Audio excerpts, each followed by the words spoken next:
All right. All right. Welcome, everybody, to the Personal Rescue Podcast.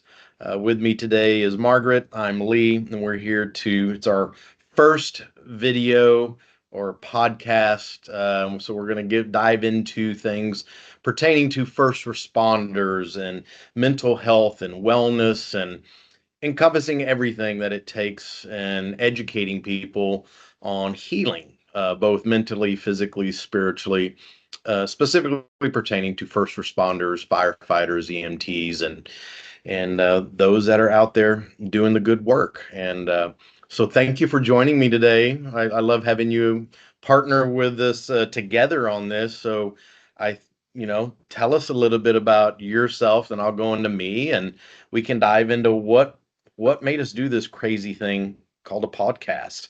Yeah. Well, thanks, Lee. I'm really excited about being here. So I'm Dr. Margaret Gavian. You know that, but everybody else doesn't. I'm a licensed psychologist and have been practicing psychology and specifically around trauma and post-traumatic stress and with people who have been there, done that, seen the worst of the worst for over 20 years now. And I started my career working in war zones. So I was privileged, if that's the word, enough to be able to travel overseas and be in places like Israel and Gaza and Kosovo. I worked with the FDNY after 9/11, including with members of their families who were greatly affected. And that's how I first started to get my experience and passion for this topic. I also trained as a firefighter EMT a million years ago in my hometown of Arlington, Virginia. And then shortly thereafter, shipped myself off to graduate school, where all of my study and all of my focus was on people who had experienced extreme stress. So working several years and getting trained at the Veterans Hospital here in Minneapolis, and just starting to get my feet under me in everywhere from first responders to gang members to regular old civilians who had really experienced all types of traumatic life events, from childhood to critical incidents. And then around 8 years ago, when I learned what was happening in the first responder community in particular, and realized that there was humongous and off the charts suicide rates, where departments were asking, can you please come in and educate us on signs and symptoms of what to look out for? And then I give these talks. No one would make eye contact with me. I would think that I was wearing something stupid or had said something wrong or offensive. But then I would go home, and for days afterwards, I would get these phone calls from either spouses of firefighters or the firefighters themselves that would say things like, I felt like you were talking directly into my soul. Or how did you know that I'm going through that? And I realized that there were no services really at that time. Things have, thank goodness, started to shift over the last 5-10 years. But there were no real solutions for these people that are out there serving us daily. And we deploy soldiers into war zones and then we pull them back. But with our first responders, we deploy them for 20, 30 or more years and expect people to just be fine. And when in fact, that kind of work takes a huge toll personally, professionally, in all sorts of ways, health-wise. And so eventually I pivoted my career and just focused solely on first responders and have been doing consulting, training, resilience work, treating post-traumatic stress in the first responder community here in Minnesota. That's the professional mumbo jumbo. I love this work. It is humbling, and it's an honor to be able to serve those that are serving us every day. We don't often think of the brave men and women out there just getting up and doing it, and they're always there. But also, I'm also a child of a military veteran, and my father took his stress and trauma to the grave through the bottle. So for me, it's both personal, it's professional, and I'm devoted. So that's my story.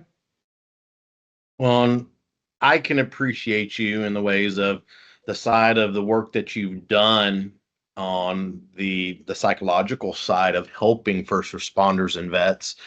But I think it's ultimately even more important of you bring the ability to truly understand.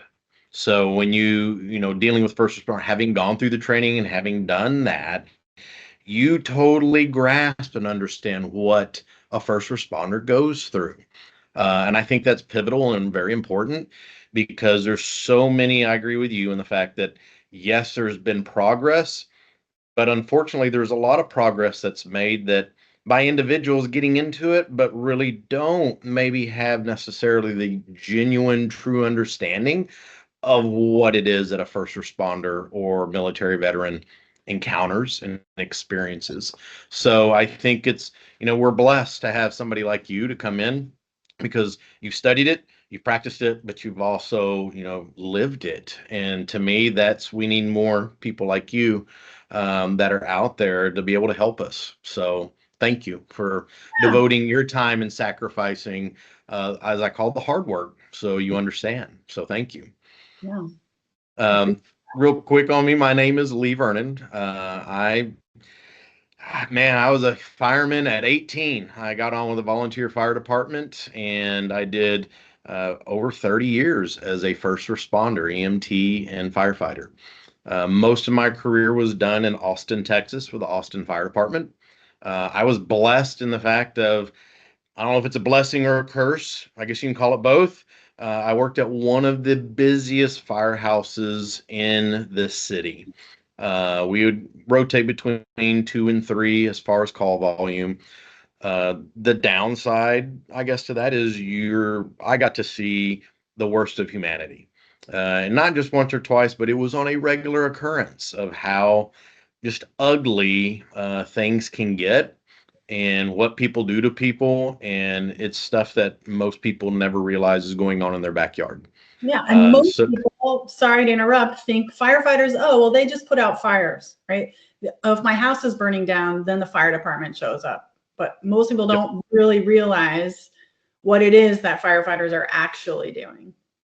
And nowadays, I would say when I came in, it was probably 60-70% medical. And medicals range from, a diabetic to homicides, you name it, to car wrecks and rescue. And then we probably had that other 30% of fires. And I would say nowadays it's more like 90% medical and 10% fire. And so we've just elevated the trauma, I guess you could speak, on what we see and experience on that daily basis. So I did, the blessing in that is I got really good at medicine, pre-hospital medicine. And that became a passion. And throughout my career, kept building that. And, about 10 years ago, started training and teaching in the pre-hospital field. Private institutions, corporations, rescue teams, response teams, everything from the private sector to the wilderness sector. And I did that, still do it to this day. And it's a passion, love educating on the next generation of people to take my spot. I've been retired for 6 years. But we need that constant evolution of guys and women coming in to do good work like that. When I retired, I before I retired, I got to experience PTSD.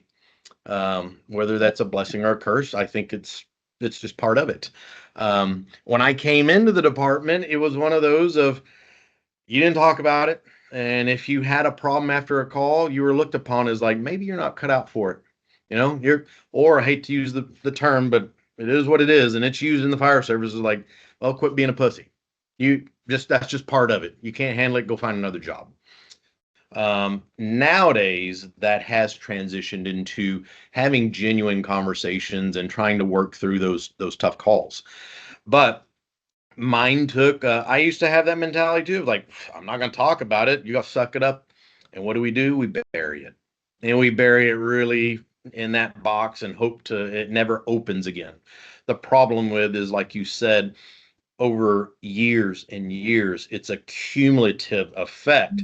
And for some people, it could be that first call, and it could be the most awful, traumatic call, or it could be decades worth of accumulation. And finally, the box overflows, and you're not going to keep it shut. It's going to explode. And, having gone through that was not a fun process. But it was a blessing. And we can get into why that was a blessing in so many ways. But it opened my eyes to this is real. And it's going to happen sooner or later to the majority of first responders. So that led me on after I retired of looking at alternative therapies, natural specifically, because we know the statistics, like you said, we now lose more first responders to suicide than we do to cancer and other medical issues. That's pretty alarming. Suicide outpaces in firefighter line of duty deaths. So we have too many people taking their own lives due to that. And one of the common things that we start looking at on the data and science is the not necessarily the use, but leads to sometimes abuse of pharmaceutical agents to help battle depression and anxiety. And it kind of spirals out of control. And so for me, I've lost multiple friends and people I know due to suicide. And the one commonality they had is they were taking, unfortunately, most of them, it's not just one medication, multiple medications. And so to me, those were a contributing factor in just my opinion. Yeah. So I left the fire service. Go ahead. I have a question. So you said Yep. that you were, and this is kind of the way that most people do, of burying things. Did you know at the time you were burying incidents? No, it was just like that was awful. And trying to digest in the mind of, my God, what did I just witness and experience? From murders to, people getting their heads bashed in with a hammer. That takes that is an emotional thing you can't even describe. I kind of expected a shooting or a stabbing, but when you walk into something where somebody is so angry that they take a physical object and beat somebody to death with it, and you walk into that, and it comes in as like, hey, this is a diabetic, and you get there and you're like, no, I was not mentally prepped for this. I was preparing myself mentally for a diabetic call, and oh my God, I'm seeing this horror. Mhm. To children and babies and just the stuff that they don't talk about it in EMT school. It may be touched on, and it's like, this is ugly. Well, you'll find out. And to then experience that, I think the brain is trying to digest and go, what in the hell did you just witness? And so for me, I'd get back to the station, and it was just like silence of like, I'm trying to make sense of this. And then when you don't understand it, and you start having the feelings of, emotional feelings of remorse and sadness, you just go, I'm just going to put that away. Let's not think about it. That's how you bury it without realizing you're burying it, is I'm just not going to think about that again. Yeah. Just put it away. And the so call, that is right? So you might even not even do that consciously, right? Because the next call is going to come in and you're going to hop back on the rig and find whatever you find. So there's not really absolutely time and space to give it much processing. no. And, especially nowadays, I'm seeing more and more departments. I worked at 24/48, so never mind sleep deprivation and how that affects the mind and body. But now we're seeing multitude of station or departments go to a 48/96. So now it's like, it's one thing if you're at a busy place to 24 hours, you may run 15 to 20 calls, some places more, of just, and not every call is traumatic, but you can guarantee you're probably going to get one call in there in a shift that's like, I could have done without seeing or living that. Now you're getting into busy places. It's 48 hours. Now you're talking 48 straight hours of running multitude or multiple traumatic calls. That's a lot. Now I'm doubling that exposure rate. Mhm. And so to me, that brings a whole nother issue of problems. But yeah, just trying to forget it. And so when I retired, I'm like, all right, let's find natural options. So kind of dove back into medicine, naturopathic medicine, got into cannabis therapies, especially for cancer, and had the success that that brings with fighting cancer. Since firefighters, that's our one of our number one illnesses is cancer. To the depression and anxiety, and some of the therapeutic options that it can help with sleep, anxiety, and depression. And so we started seeing, I went as far as even partnering with a lab and a grow facility. So we customize and grow everything non THC and THC. So depending on which department you work for, if you can't have it, great. We got an alternative that actually does more good than just THC itself. And for those that can, then we have that option too. But then it led to, it's kind of like a plateau of like, okay, there's got to be more because not everybody is going to like or want to take CBD or THC. And so it dove off into the psychedelic realm of things. And to me, I was just like, all right, there's even more. And so I decided to go back to school, just completed as of last month. It's been 2.5 years of additional schooling and got my license and credentialing for naturopathic medical practitioner. So I'm understanding the physiological side of everything going on and how to combat that naturally.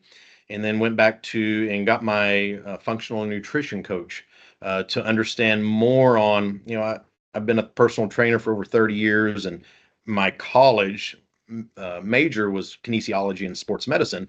So I already had a good background on pre-hospital medicine of going, I can tell you what life is going to be like if you are not going to pay the price now in the way of healthy alternative lifestyles Mm. versus going down the road and relying on pharmaceuticals. I don't want I've seen thousands and thousands of people. And I'm like, that's not for me. We don't want to go out that way. It's quality of life. So just encompassing and learning how to, from nutrition to meditation to natural options of simply, sometimes it's just a form of supplementation and vitamin and mineral deficiencies that we're short on, to genetics. Some of us have genetic mutations that don't allow things to process. So when you start really diving into mental health and physical health, there's so many factors that have to be considered and you have to look at that. To me, and I know you can appreciate this and you understand it, in the fact of the mental side is one aspect. We've got a physiological side. We have a spiritual side. All of this has to work cohesively, in my belief, to fully heal the body, mind, and spirit. So that's something that I think is missed in our world of therapy. Is it's usually it's only attacked in one way, Yeah. and yet there's so many factors. So I think I love the fact that you and I can get together and we brainstorm, and you have a very specific niche and understanding. I've got one, and we're able to put our minds together to come up with comprehensive, truly realistic, genuine solutions that bring just better healing. Yeah. So that's kind of me in a nutshell on that. Yeah, thank you. I think there's no magic bullet out there. And the longer I do this work and the more people I'm with who are suffering, the more I've been trained in all the evidence-based approaches in, well, not all of them, but a bunch of evidence-based approaches for treating post-traumatic stress, which I believe is not a disorder. Insurance companies like that word on there, and we have the DSM to officially diagnose people, but I don't believe it's a disorder. It's a reaction to seeing is a normal reaction to seeing some really abnormal things, just like you're talking about, bodies in ways that we don't imagine ever. So, but what I do in all my trainings and when I'm speaking and helping any first responder I'm talking to, people think, oh, that's a mental health issue over there, or post-traumatic stress, that's all in your head, where it is not. It is, of course, there are things that are mental about it, right? The way we're thinking or how we're feeling about those memories and some of our experiences, but mental health is physical health. And I truly am very passionate and believe that we should not be separating those two, because things like what we put in our bodies affect the way we think and feel, right? That's why we see people reaching for substances to cope, because they feel better, right? Whether it's a healthy reach or a not healthy reach, right? If we're eating a bunch of junk, it affects our mood. So if we have a bunch of memories that are clogging up our filing cabinets up here, then it affects our food choices. It affects, right? Everything's working in concert. And so the way providers and their medical system has been set up, and I know there are many amazing providers out there practicing in a much more comprehensive and holistic way, but I think that it's still new, especially in first responder world, to think that I am one physical vessel. I also have a spiritual life, whether that's a faith-based practice or whether that's how I connect to nature when I'm hunting or fishing or out in the woods. All of those things are important, but we are not kind of different compartments of like, oh, I'll deal with my body part over here and I'll deal with my thought process and weird feelings over here. They all go together. So I really appreciate and love when you and I get to collaborate on helping people, looking at what kind of supplements are they taking and how is that affecting their anxiety, or how are they moving their body every day to kind of up their energy levels, or what might be happening with blood work, which I certainly know nothing about, but you do, right? And so, and what other medicines, whether they're plant medicines or something else that might help alleviate this ongoing suffering, or how do we get their sleep under control, right? Since people's circadian rhythms are way whacked out and their nervous systems are off the charts in what I call go mode. So yeah, I'm really excited that we are launching this podcast. There's so many topics that are rich to uncover and share. And you're right. Talking about food and sleep, when I went through my PTSD, it was something that you don't realize how much of that affects and has an effect on your mental health and physical well-being. For me, it was like anybody else that goes through PTSD, we start coping, and usually if there's other problems, which we're guilty of, what does a first responder not want to do when they come home? I don't want to talk about the horrors that I saw.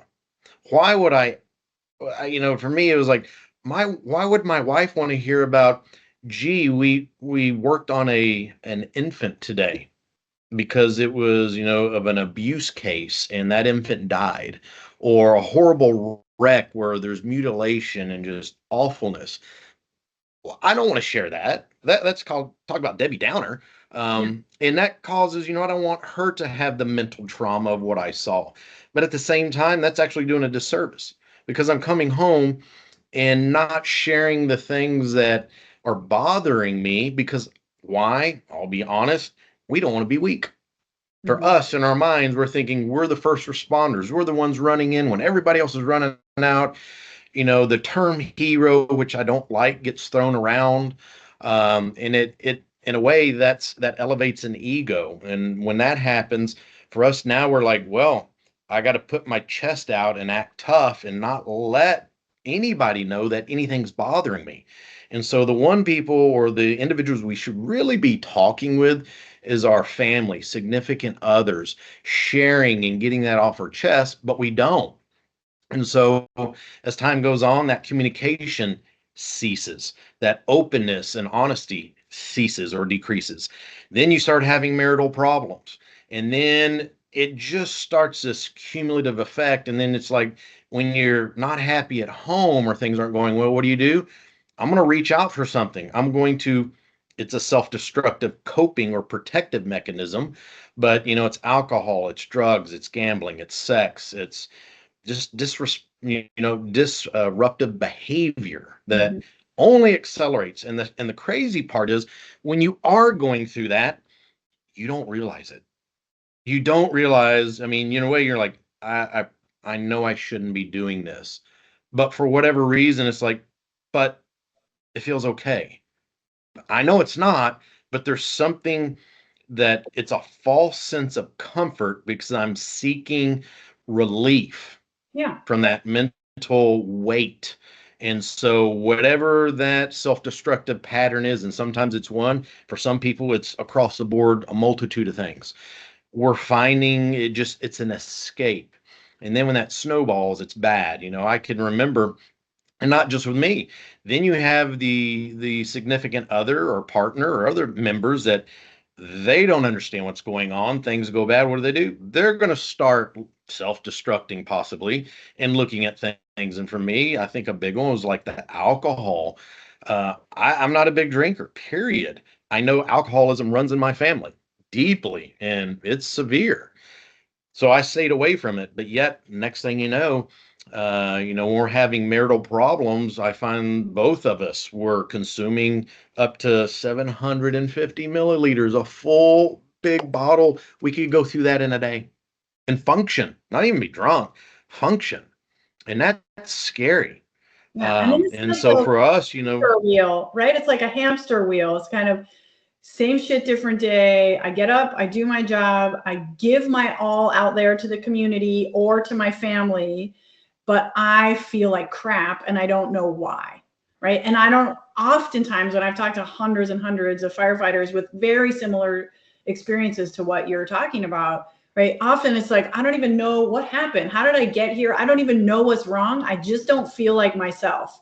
Or they have some sort of wake up call, which is often, yeah. I'm laughing, but those wake up calls are usually shocking and unpleasant and often have to do with the spouses starting to threaten, like, you got to do something, Buster, or I'm out of here.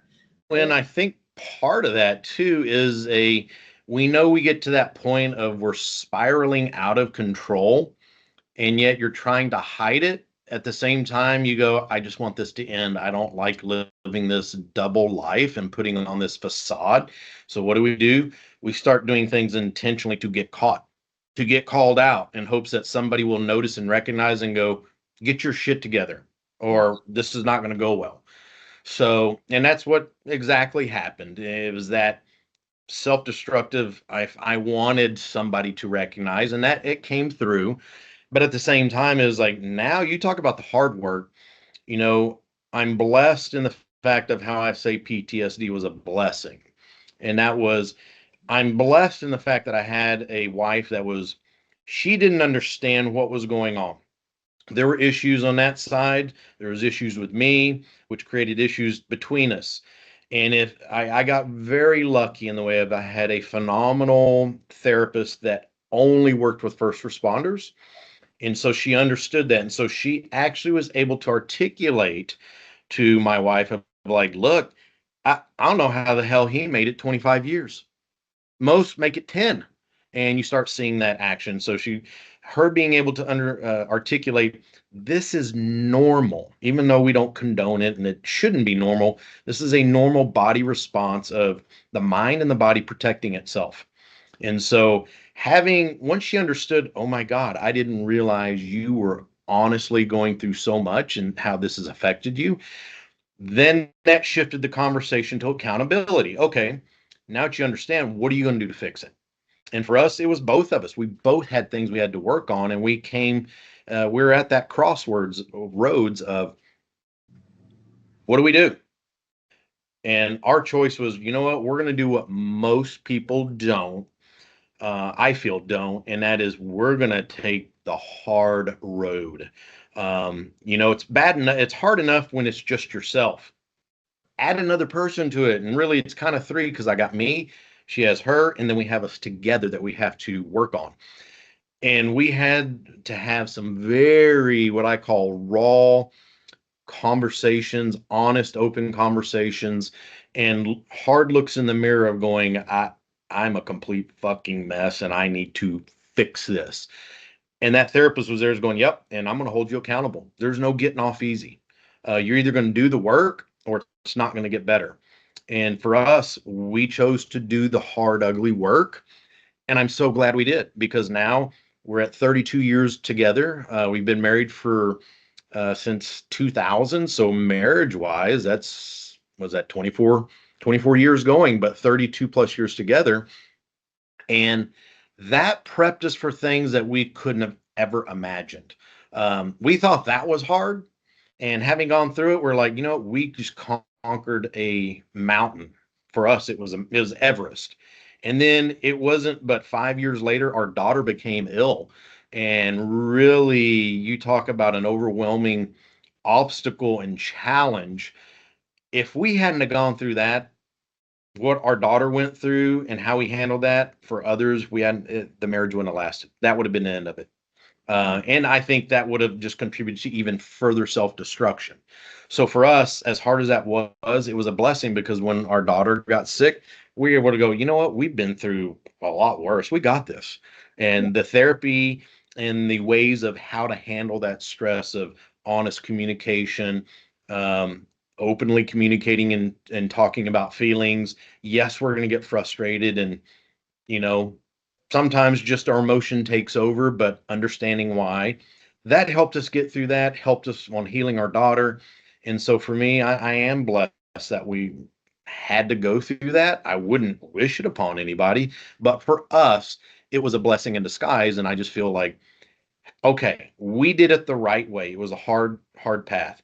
How can I help others navigate? And even if I have to hold that hand on guiding, let's guide them through the hard path.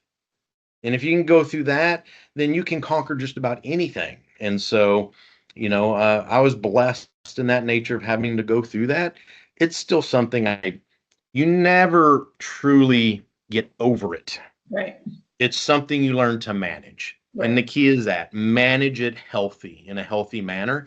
And if you do that, diet, exercise, food, meditation, again, encompassing everything, the management becomes a lot easier. Yeah. And so unfortunately you have to go through the ugly to get to the good. And that's just what it is. So hopefully we can help some people and educate them on it. I'm so glad because I think we have a lot to learn from both your personal journey and all the education and studying you've done as a result of your own suffering, right? And that's taking your own suffering and making it useful. And so thank you for the work that you've done. And I'm sure I'm just so I have a warm heart thinking about not many couples do the work that you guys did, right? Or many people don't. And what we know in the first responder community is that there are many relationships, home lives, children's lives that are hurting and suffering because it's impossible to not bring your work home. People like to think I can compartmentalize. I'm firefighter over there, and when I'm home, I'm dad and husband, or I'm partner, or I'm parent, right? But it's not that simple. Our brains don't really work like that, although sometimes people can maintain those boundaries, right? Keep those compartments functioning for a little while. But we know that most marriages, something like 80 to 85% of marriages end, not because of some grand dramatic thing that's happened in the relationship, because of exactly what you're talking about. We just stopped talking, right? We just started drifting away. I don't know what to say. I don't want to share what I went through because who wants to hear that shit?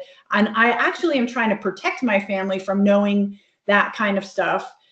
And I don't know if she wants to know or they want to know. And so I'm just going to retreat and keep it in, which just keeps separating me from the family and from the things I love more and more. And then exactly what you said, I've heard verbatim from so many firefighters. I'm everybody's rock. I'm the person people call when they need help. I'm the person not only at work or on the job, but I'm also the neighbor people rely on. I'm the church goer. I'm the community member that people come to me when they need something, whether it's to fix something in their house or to help a sick family member. And so I'm everybody's rock. I cannot show weakness. And so that becomes such a isolating experience that when people haven't learned the skills to take care of themselves, and then certainly can't admit any vulnerability because it threatens their reputation on the job. Unfortunately, this is changing slowly but surely, but I won't get promoted. I'll lose the respect of my crew. People will think I'm weak. And then when we're out there on on the fire ground or on an incident, people like, oh, can he do that? Like, I don't know. We saw him crying 2 days ago, so maybe I shouldn't depend on him, and my life's in his hands, so I don't know about that, right? All those things are happening behind the scenes, and we have people isolating, right? Isolating, staying in their garages, not talking to their loved ones, and it's tragic because it doesn't need to be that way. So I love that you and your family got educated. Yeah. What are you? Yeah. Well, I think I thought the same thing, but what I was blessed again in another way of I had my teaching company and we were teaching all over the country, and I had a staff of instructors, all firemen and medics, and they saw that spiraling too. And what was crazy is part of the accountability is admitting to those that I fucked up. This is going on, and I'm fixing it though. And when I did that, it was hard, but at the same time, every single person that was in my inner circle went, "You go, we got this. We got the business. Don't worry about it. You need to go focus on you and the family, because if you fix you and the family, then this business will continue to grow and thrive. If you don't, it affects all of us." Yeah. And so I had a overwhelming support from, the people that worked with me on teaching, because they're first responders, they get it too. To the guys I worked with on the rig, I didn't have a single person bash, negative, or anything. And I think that's what first responders, especially firemen, are horrible at. And you and I have used this word and talked about it. It's vulnerability. Can I Yeah. be vulnerable? Can I show it's okay? There's nothing wrong with that. And so through that process, even now, I'm not afraid. Every now and then something may trigger. I may get a little teary eyed. I may show genuine emotion. I'm vulnerable. To me, it's therapeutic. It's part of the healing process. But at the same time, I want to make sure I show to people there is no harm in being vulnerable and showing emotion. Yeah. Sadness, crying, doesn't matter. And when those few instances have happened, I've had them happen in front of large groups. And at the end of it, I'm like, I explain this. This is what you get. This is part of healing. And at the end of it, I've had so many people come up and go, you know what, dude, I can right now. Yeah. It's part of the healing process. So to have people come up and go, that resonates with me, and the fact that you're willing to show that unbridled, raw emotion, they're going, I'm going to go home and talk, or I'm going to go to somebody else and talk and go, it's okay. It's called being human. The mind is not programmed to handle the amount of crappy shit that we see. It's That's the not. critical term, right? The crappy shit. Yeah. Yeah. So for me, having that little, and I don't know what triggered that, it's just, I guess, recalling and thinking of the time of being emotional and worried about it. And yet, guys coming up and showing that overwhelming support, that brings me more emotional. These aren't tears of pain or a call. What I'm getting upset on is they're happy tears of the amount of support that I get from. Now granted, we teach mostly first responders, rescue team members. They're my tribe.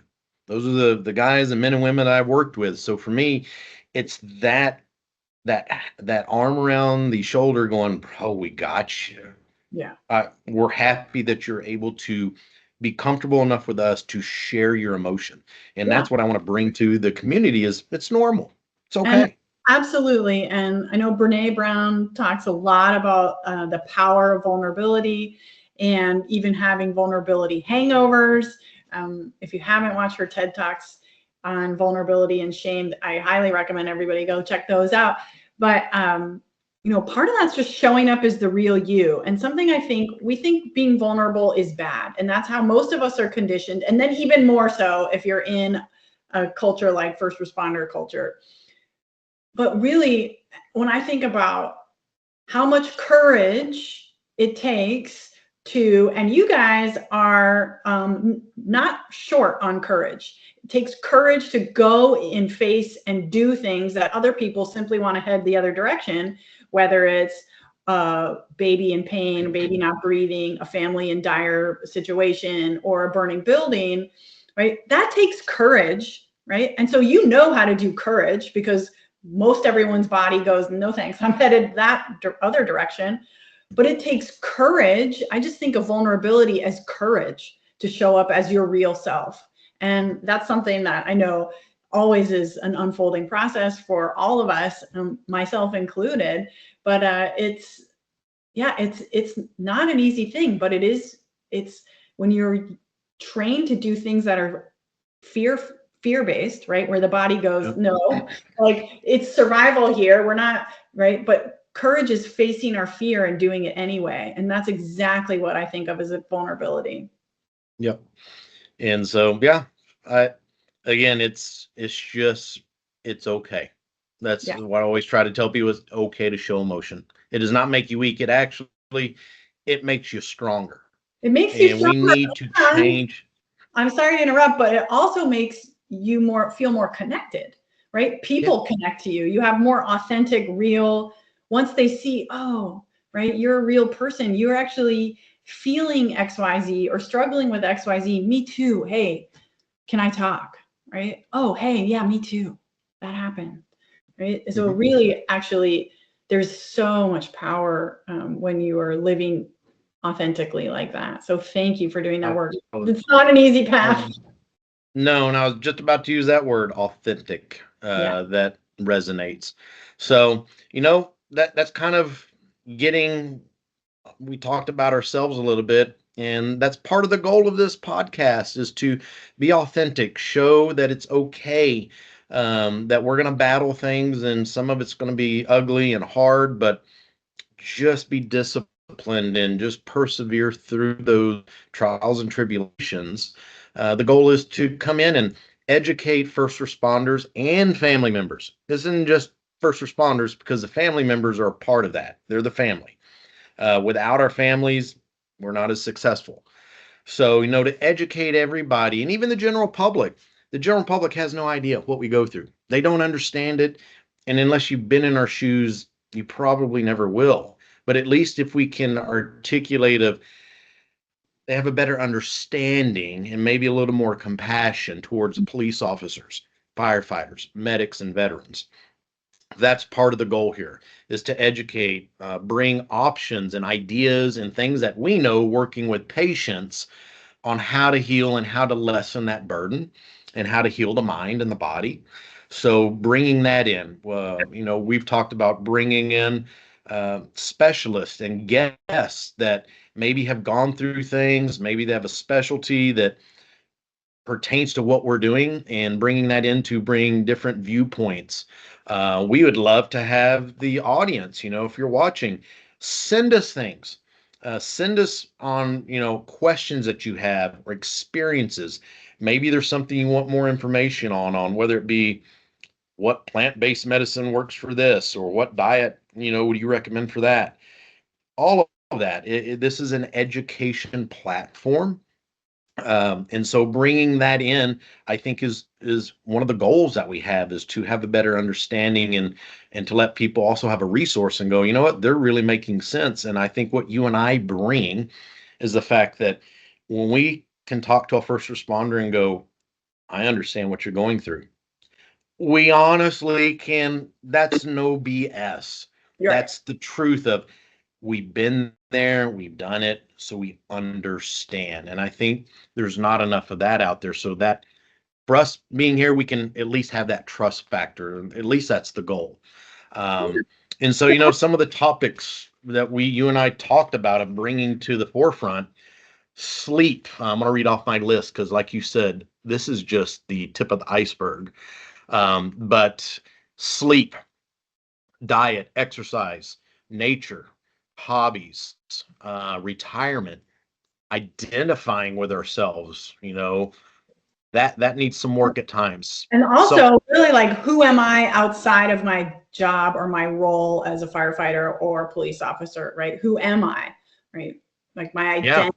So many people struggle with that, especially around retirement, which I know we plan to talk about. Yeah. Yeah. And then also with that too, identity, if you don't know what that is and you're battling the mental stresses, that's going to lead to self-destructive coping, talking about what to look for on that. Dealing with feelings like, well, just dealt with one right there, right in front of everybody. It's okay. The feelings are the F word. I Right? know. That's Yes, the we're other the F F word. word that most firemen don't use. We use the Yeah. other F word. Right. Um, but good coping, good therapy, talking about labs, understanding how sometimes blood work may not tell us everything. And, for me, I do a lot of what's called neurofocus testing and finding out your blood work looks normal, but when we test the chemical balances in the brain, I see why you're having problems because they're all over the place and they're not in the normal range to help us. So understanding labs, family life, um, what's the other memories, anger. I mean, the list goes on and on. So we're going to break stuff down and really bring some of that to the forefront and have some honest discussions on that. And so, we'll start working on. This is the first one that we're doing, and we're going to start building that library and data bank. We'll create the channel on YouTube, so it's always on there. We're going to put it on our look at on the websites as well, so people can find it and get to it. But I want to build a library, a resource for first responders that whether you're following us from the first one or it's 3 years from now, they go, you know what, I'm having a problem. They find us. They can go through, and there's a plethora of knowledge and information to help get the ball rolling. Yeah. So ultimately, that's what we want to provide, and hopefully be able to be an asset and help people. Yeah. And my goal in particular is to really start shedding some light on conversations that most people aren't having in departments, and really talk about the things that people aren't talking about, which are some of the scarier parts, right? About what are the things that you and I hear a lot of, both from your personal experience, but also from the people we serve, the people that are sharing the dark parts of the nitty gritty of their internal physical and emotional lives, that people really work pretty hard at hiding. So I really want to shed the light on those things and start bringing that out into the open.